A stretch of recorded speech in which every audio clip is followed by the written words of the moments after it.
Let's dive into a mystery, shall we?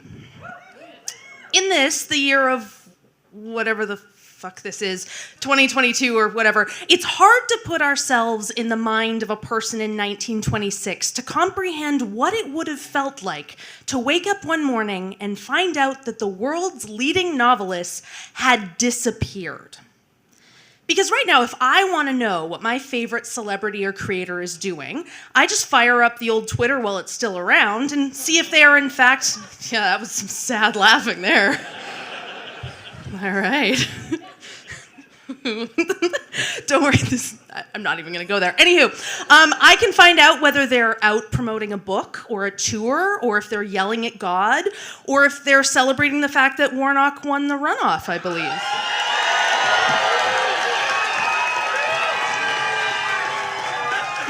I had to get that in. We've had elections at Salon before, and they haven't gone that well. So anyway. Oh, yeah, sorry. I didn't put anything in there. There we go. Okay, anyway. But this immediate access to people is not what it used to be. And when we look back on a time where a writer was truly lost for nearly 2 weeks and no one could find her, it's a little off-putting. We all know who Agatha Christie is, yes?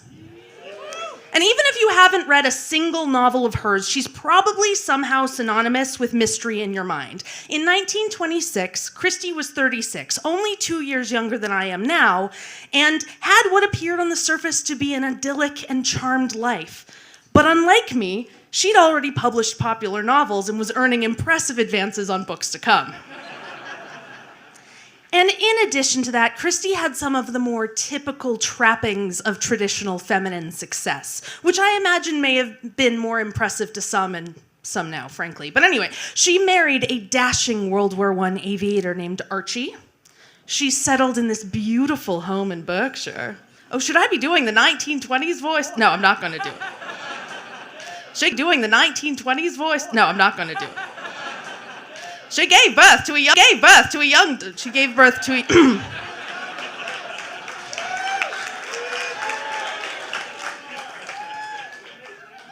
Oh dear, I almost choked on water. Okay, she gave birth to a young daughter, Rosalind, and nothing seemed amiss.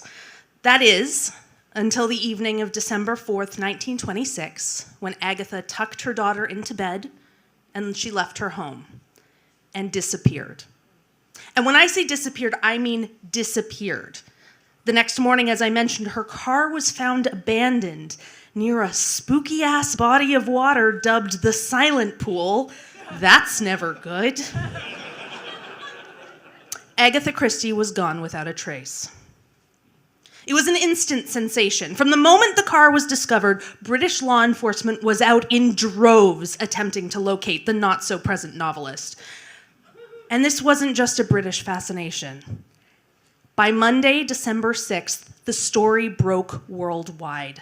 Despite a lack of Twitter or anything that we understand to be that instant connection to information, it was picked up by both the Associated Press and the United Press International. The news of her disappearance spread like proverbial wildfire, with headlines in papers, and I read a lot of them, in you name it.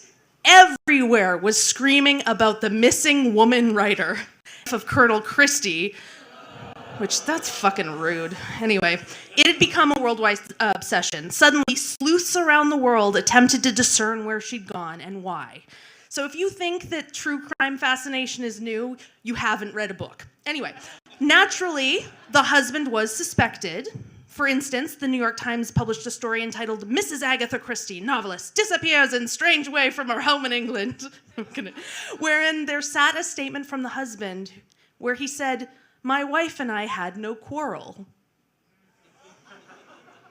Glad he said that. Anyway, and as the manhunt expanded, she wasn't found, no body was discovered, but papers continued to pour over the details. On December 9th, headlines described how 500 police and planes hunted for Christie. They were searching a radius of 2 miles from her abandoned car. Machines were used to flatten thickets. Colonel Christie joined in the hunt, bringing along his wife's favorite terrier. They gave the dog a glove to smell her scent, but the poor pup didn't find anyone, which I think that dog is the wronged party in all of this. Coverage, of course, focused on the relationship with her family, how this mystery resembled the novels she'd written, and that hounds had joined in to help find a body. So on December 11th, the Associated Press revealed that the authorities had dragged a nearby silent pool near where her abandoned car was discovered. For those unaware of this local British folklore, which I was not, of course, this spring-fed lake was supposedly where King John abducted a woman who was then drowned in those waters, okay? And there were rumors of other hauntings, including those of dead children around this pond. The lake was, of course, expected to contain her remains, but there was nothing. The New York Times and other newspapers noted the hundreds of amateur detectives had gathered to look for her. At one point, it was surmised that Mrs. Christie may have deliberately staged the disappearance and is hiding for reasons of her own.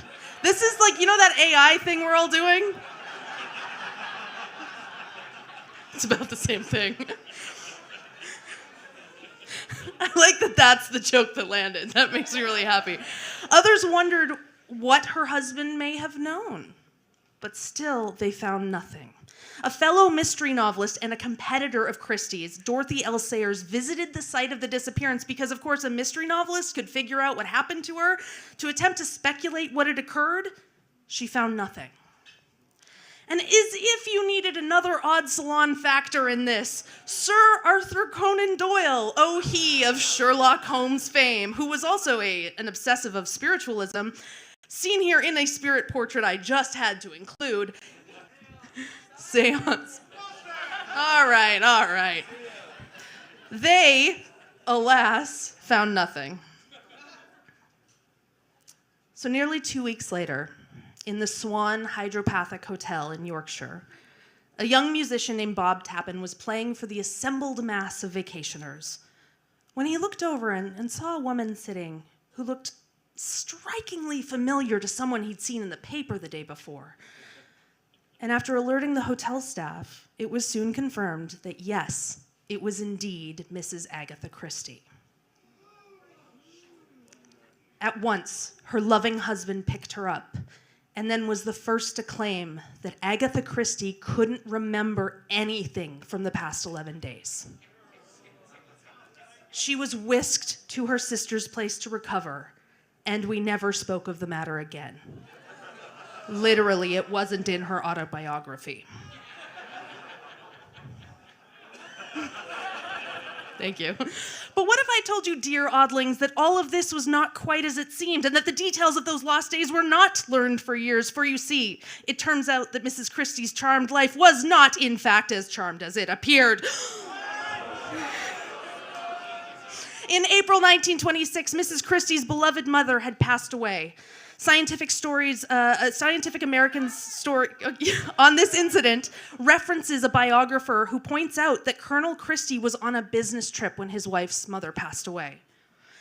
And of course, to absolutely no one's surprise, it turned out that Colonel Christie and his wife did in fact quarrel before her disappearance. Indeed, because after her mother died, Archie informed Agatha that he, her husband, and the father of her child was, in fact, fucking his assistant. Mrs. Nancy Neal, who was 10 years his junior. Unless you think that that fact played not into Mrs. Christie's disappearance, you have not been to an odd salon before. You see, she checked into that old Swan Hotel under the name Mrs. Tressa Neal. And yes, that's the same surname as her husband's mistress. And look, despite Archie's protesting too much in the papers, even the papers reached out to Nancy's parents to say, excuse me, what was that all about? But that didn't come to light for years. And in the immediate aftermath of her disappearance, the media intrigue surrounding her reappearance was ferocious, but it died down. And she never spoke of it again, including in her autobiography. And on March 16th, 1928, 2 years later, she sued for divorce. So what do we think happened? Do we think Agatha Christie did indeed have amnesia, causing her to wander into a local hotel under a wholly coincidental name that, no, sir, had nothing to do with her cheating husband's mistress? Well, dear reader, I align with the hypothesis posited by both the BBC's History Extra podcast and Scientific American. A story that is much simpler and, frankly, much less dramatic. Dear audience, I do not believe she had amnesia. I think she wanted some time alone while causing extra heartache for his philandering asshole.